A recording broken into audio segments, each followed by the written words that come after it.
नमस्कार दोस्तों, अल्फाजा diary bye DS में आपका स्वागत है। आज मैं आपके लिए लेकर आई हूँ महान राइटर प्रेमचंद द्वारा लिखी कहानी नर्क का मार्ग। रात भक्तिमाल पढ़ते पढ़ते न जाने कब नींद आ गई। कैसे कैसे महात्मा थे जिनके लिए भगवत प्रेम ही सब कुछ था, इसी में मग्न रहते थे। ऐसी भक्ति बड़ी तपस्या से मिलती है। क्या मैं वह तपस्या नहीं कर सकती? इस जीवन में और कौन सा सुख रखा है? आभूषणों से जिसे प्रेम हो जाए यहाँ तो इनको देखकर आंखें फूटती हैं। धन दौलत पर जो प्राण देता हो वह जाने, यहाँ तो इसका नाम सुनकर जोर सा चढ़ाता है। कल पगली सुशीला ने कितनी उमंगों से मेरा श्रृंगार किया था, कितने प्रेम से बालों में फूल गूंथे, कितना मना करती रही ना मानी। आखिर वही हुआ जिसका मुझे भय था। जितनी देर उसके साथ हंसी थी उससे कहीं ज़्यादा रोई। संसार में ऐसी भी कोई स्त्री है जिसका पति उसका श्रृंगार देखकर सिर से पांव तक जल उठे? कौन ऐसी स्त्री है जो अपने पति के मुँह से ये शब्द सुने, तुम मेरा परलोक बिगाड़ोगी और कुछ नहीं, तुम्हारे रंग ढंग कहे देते हैं और मनुष्य उसका दिल विष खा लेने को चाहे। भगवान, संसार में ऐसे भी मनुष्य हैं। आखिर मैं नीचे चली गई और भक्तिमाल पढ़ने लगी। अब वृंदावन बिहारी की ही सेवा करूँगी, उन्हीं को अपना श्रृंगार दिखाऊंगी। वह तो देख कर न जलेंगे, वह तो हमारे मन का हाल जानते हैं। भगवान, मैं अपने मन को कैसे समझाऊं? तुम अंतर्यामी हो, तुम मेरे रोम रोम का हाल जानते हो। मैं चाहती हूँ कि उन्हें अपना इष्ट समझूं, उनके चरणों की सेवा करूं, उनके इशारे पर चलूं। उन्हें मेरे किसी बात से, किसी व्यवहार से नामात्र भी दुख ना हो। वह निर्दोष हैं। जो कुछ मेरे भाग में था वह हुआ। ना उनका दोष है ना माता पिता का, सारा दोष मेरे नसीबों ही का है। लेकिन यह सब जानते हुए भी जब उन्हें आते हुए देखती हूँ तो मेरा दिल बैठ जाता है। मुँह पर मुर्दनी सी छा जाती है, सिर भारी हो जाता है। जी चाहता है इनकी सूरत ना देखूं, बात तक करने को जी नहीं चाहता। कदाचित शत्रु को भी देखकर किसी का मन इतना क्लांत नहीं होता होगा। उनके आने के समय दिल में धड़कन सी होने लगती है। 2-1 दिन के लिए कहीं चले जाते हैं तो दिल पर से बोझ उठ जाता है। हंसती भी हूँ, बोलती भी हूँ, जीवन में कुछ आनंद आने लगता है। लेकिन उनके आने का समाचार पाते ही फिर चारों ओर अंधकार सा छा जाता है। यह मैं नहीं कह सकती, मुझे तो ऐसा जान पड़ता है कि पूर्व जन्म में हम दोनों में बैर था। उसी बैर का बदला लेने के लिए उन्होंने मुझसे विवाह किया। वही पुराने संस्कार हमारे मन में बने हुए हैं, नहीं तो वह मुझे देख देख कर क्यों जलते और मैं इनकी सूरत से क्यों घृणा करती। विवाह करने का तो यह मतलब नहीं हुआ करता। मैं अपने घर कहीं इससे सुखी थी। कदाचित मैं जीवन पर्यटन अपने घर आनंद से रह सकती थी, लेकिन इस लोक प्रथा का बुरा हो जो अभागिन कन्याओं को किसी न किसी पुरुष के गले में बांध देना अनिवार्य समझती हैं। यह क्या जानता है कि कितनी युवतियां उनके नाम को रो रही हैं, कितनी अभिलाषाओं से लहराते हुए कोमल हृदय उसके पैरों तले रौंदे जा रहे हैं। युवती के लिए पति कैसी कैसी मधुर कल्पनाओं का स्रोत होता है। पुरुष में जो उत्तम है, श्रेष्ठ है, दर्शनीय है, उसकी सजीव मूर्ति इस शब्द के ध्यान में आते ही उसकी नज़रों के सामने आकर खड़ी हो जाती है। लेकिन मेरे लिए यह शब्द क्या है? हृदय में उठने वाला सूल, कलेजे में खटकने वाला कांटा, आँखों में गड़ने वाली किरकिरी, अंतःकरण को बेचने वाला व्यंग बाण। सुशीला को हमेशा हंसते हुए देखती हूँ। वह कभी अपनी दरिद्रता का गिला नहीं करती। गहने नहीं हैं, कपड़े नहीं हैं, भाड़े के नन्हे से मकान में रहती है, अपने हाथों घर का सारा कामकाज करती है, फिर भी उसे रोते नहीं देखती। अगर अपने बस की बात होती तो आज अपने धन को उसकी दरिद्रता से बदल लेती। अपने पतिदेव को मुस्कुराते हुए घर में आते देखकर उसका सारा दुख दारिद्र्य छूमंतर हो जाता है। छाती गज भर की हो जाती है। उसके प्रेमालिंगन में वह सुख है जिस पर तीनों लोक का धन न्यौछावर कर दूं। आज मुझसे जब्त न हो सका। मैंने पूछा, तुमने मुझसे किस लिए विवाह किया था? यह प्रश्न महीनों से मेरे मन में उठता था, पर मन को रोकती चली आती थी। आज प्याला छलक पड़ा। यह प्रश्न सुनकर कुछ बौखला से गए, बगले झांकने लगे, खीसे निकाल कर बोले, घर संभालने के लिए, गृहस्थी का भार उठाने के लिए, और नहीं क्या भोगविलास के लिए? घरनी के बिना यह आपको भूत का डेरा सा मालूम होता था। नौकर चाकर घर की संपत्ति उड़ाए देते थे। जो चीज़ जहाँ पड़ी रहती थी कोई उसको देखने वाला ना था। तो अब मालूम हुआ कि मैं इस घर की चौकसी के लिए लाई गई हूँ। मुझे इस घर की रक्षा करनी चाहिए और अपने को धन्य समझना चाहिए कि यह सारी मेरी है। मुख्य वस्तु संपत्ति है, मैं तो केवल चौकीदारन हूँ। ऐसे घर में आज ही आग लग जाए। अब तक तो मैं अनजान में घर की चौकसी करती थी। जितना वह चाहते थे उतना ना सही पर अपनी बुद्धि के अनुसार अवश्य करती थी। आज से किसी चीज़ को भूलकर भी छूने की कसम खाती हूँ। यह मैं जानती हूँ, कोई पुरुष घर की चौकसी के लिए विवाह नहीं करता। और इन महाशय ने चिढ़कर यह बात मुझसे कही, लेकिन सुशीला ठीक कहती है। इन्हें स्त्री के बिना घर सूना लगता होगा, उसी तरह जैसे पिंजड़े में चिड़िया ना देखकर पिंजड़ा सूना लगता है। यह हम स्त्रियों का भाग्य। मालूम नहीं इन्हें मुझ पर इतना संदेह क्यों होता है। जब से नसीब इस घर में लाया है, इन्हें बराबर संदेह मूलक कटाक्ष करके देखती हूँ। क्या कारण है? जरा बाल सुधरवा कर बैठी और यह होंठ चबाने लगे। कहीं जाती नहीं, कहीं आती नहीं, किसी से बोलती नहीं, फिर भी इतना संदेह? यह अपमान असह्य है। क्या मुझे अपनी आबरू प्रिय नहीं? यह मुझे इतनी छिछोरी क्यों समझते हैं? इन्हें मुझ पर संदेह करते लज्जा भी नहीं आती। काला आदमी किसी को हंसते देखता है तो समझता है लोग मुझ पर हंस रहे हैं। शायद इन्हें भी यही वहम हो गया है कि मैं इन्हें चिढ़ाती हूँ। अपने अधिकार के बाहर से बाहर कोई काम कर बैठने से कदाचित हमारे चित्त की यही वृत्ति हो जाती है। भिक्षुक राजा की गद्दी पर बैठकर चैन की नींद नहीं सो सकता। उसे अपने चारों तरफ शत्रु दिखाई देंगे। मैं समझती हूँ कि सभी शादी करने वाले बुढ़ों का यही हाल है। आज सुशीला के कहने से मैं ठाकुर जी की झांकी देखने जा रही थी। अब यह साधारण बुद्धि का आदमी भी समझ सकता है कि फूहड़ बहू बनकर बाहर निकलना अपनी हंसी उड़ाना है, लेकिन आप उसी वक्त न जाने किधर से टपक पड़े और मेरी ओर तिरस्कारपूर्ण नेत्रों से देखकर बोले, कहाँ की तैयारी है? मैंने कह दिया, जरा ठाकुर जी की झांकी देखने जा रही हूँ। इतना सुनते ही त्योरियाँ चढ़ाकर बोले, तुम्हारे जाने की कुछ ज़रूरत नहीं। जो अपने पति की सेवा नहीं कर सकती उसे देवताओं के दर्शन के पुण्य के बदले पाप होता है।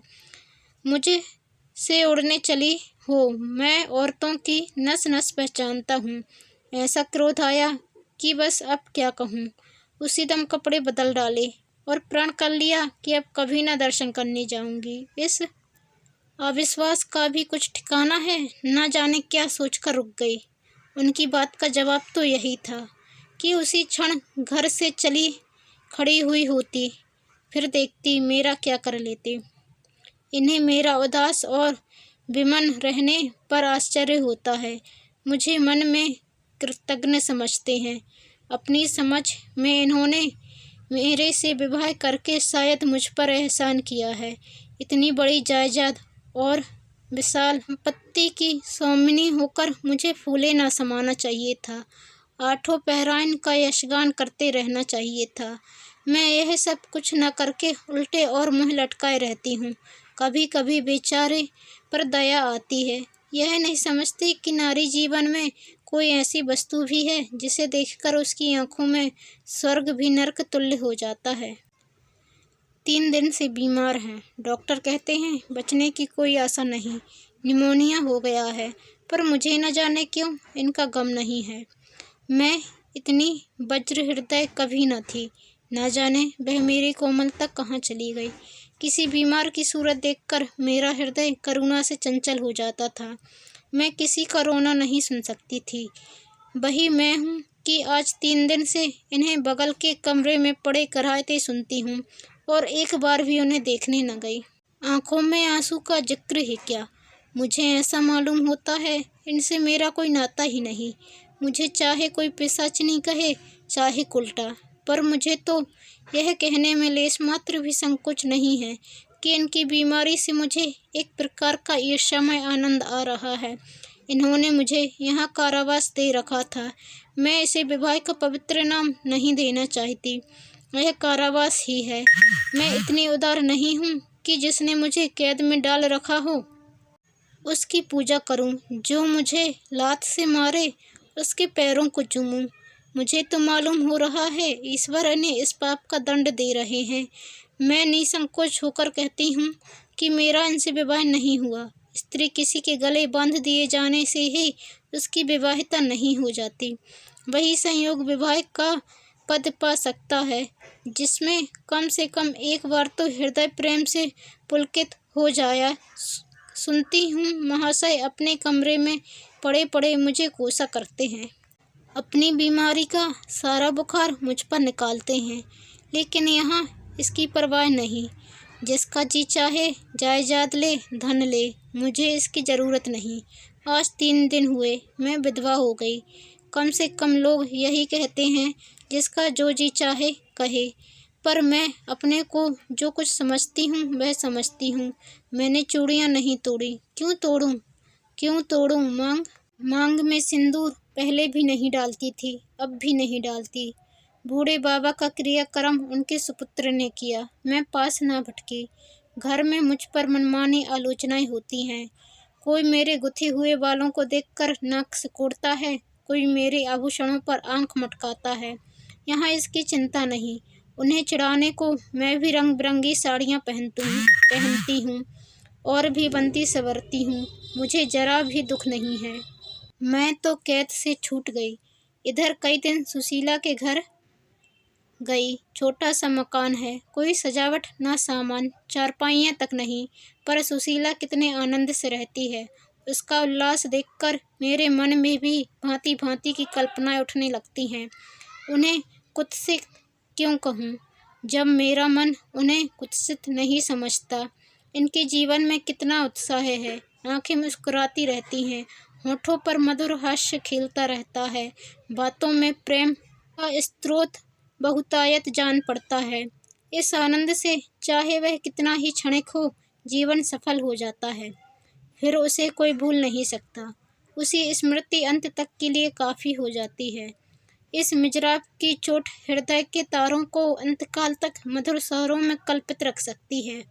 एक दिन मैंने सुशीला से कहा, अगर तेरे पतिदेव कहीं परदेश चले जाएं तो रोते रोते मर जाएगी। सुशीला गंभीर भाव से बोली, नहीं बहन, मरूंगी नहीं। उनकी याद सदैव प्रफुल्लित करती रहेगी, चाहे उन्हें परदेश में बरसों लग जाएं। मैं यही प्रेम चाहती हूँ।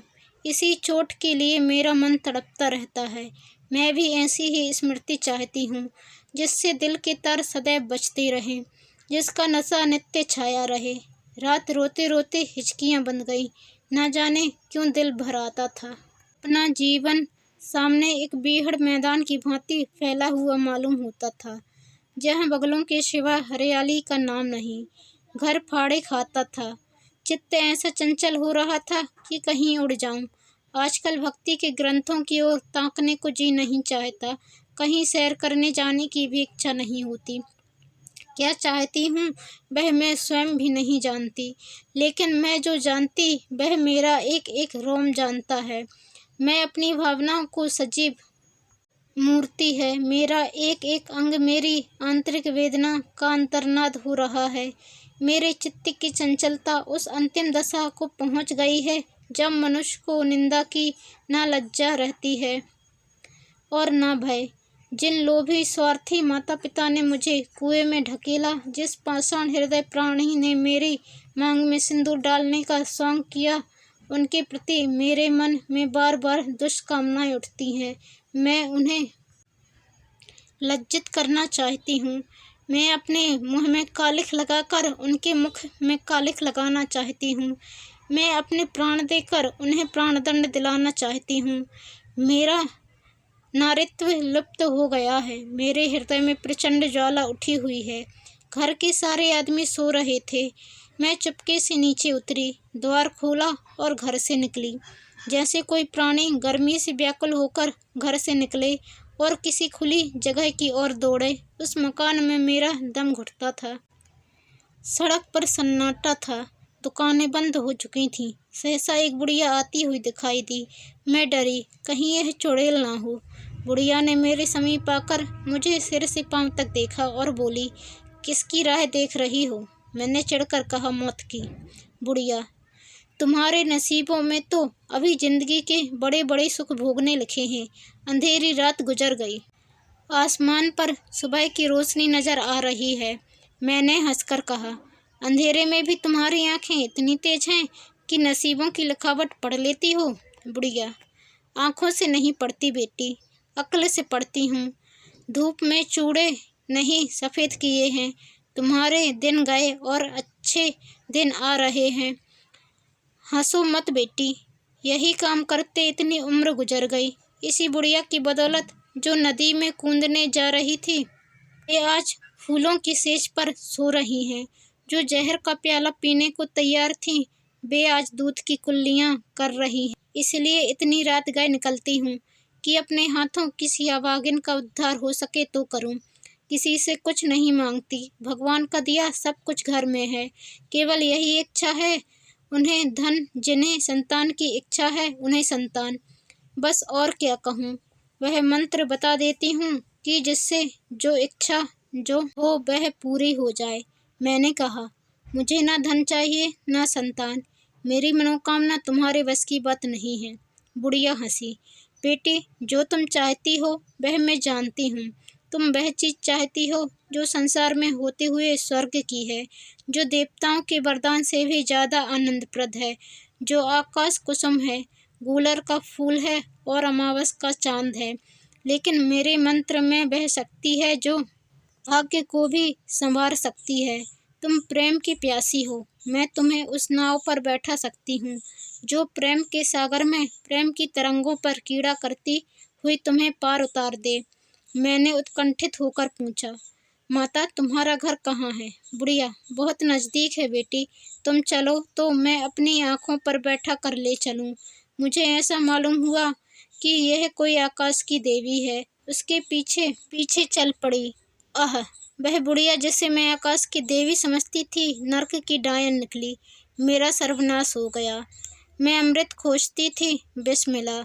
निर्मल स्वच्छ प्रेम की प्यासी थी, गंदे विषाक्त नाले में गिर पड़ी। वह वस्तु न मिलनी थी, न मिली। मैं सुशीला का सा सुख चाहती थी, कुलटाओं की विषय वासना नहीं। लेकिन जीवन पथ में एक बार उल्टी राह चलकर फिर सीधे मार्ग पर आना कठिन है। लेकिन मेरे अधः पतन का अपराध मेरे सिर नहीं, मेरे माता पिता और उस बूढ़े पर है जो मेरा स्वामी बनना चाहता था। मैं यह पंक्तियाँ न लिखती, लेकिन इस विचार से लिख रही हूँ कि मेरी आत्मकथा पढ़कर लोगों की आंखें खुलें।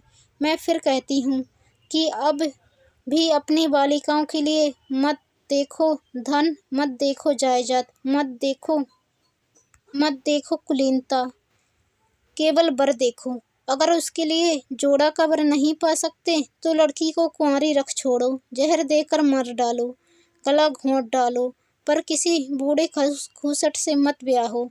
स्त्री सब कुछ सह सकती है, दारुण से दारुण दुख, बड़े से बड़ा संकट। अगर वह नहीं सह सकती तो अपने यौवन काल की उमंगों का कुचला जाना। रही मैं, मेरे लिए अब इस जीवन में कोई आशा नहीं। इस अधम दशा को भी उस दशा से ना बदलूंगी, इससे निकल कर आई हूँ। तो दोस्तों, आज की कहानी आपको कैसी लगी कमेंट कर ज़रूर बताएं। यदि चैनल पर नए आए हैं तो प्लीज़ चैनल को सब्सक्राइब कर बेल आइकन पर क्लिक कर लें। धन्यवाद।